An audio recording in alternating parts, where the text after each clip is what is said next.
రామా నీకొక్క విషయం చెప్తున్నాను విను.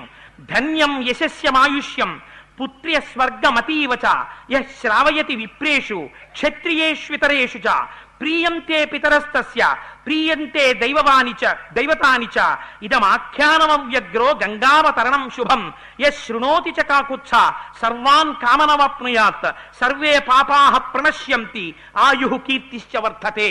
చాతుర్వర్ణముల వాళ్ళు ఎవరైనా సరే రామాయణాంతర్గతమైనటువంటి గంగావతరణాన్ని చెప్పించుకుని వింటే అటువంటి వారికి కొడుకులు కలుగుతారు, ఉన్న కొడుకులు వృద్ధిలోకి వస్తారు, దేవతలందరూ ప్రీతి చెందుతారు, వాళ్ళ యొక్క పితృదేవతలు ఆనందాన్ని పొందుతారు గంగావతరణాన్ని విన్నారని.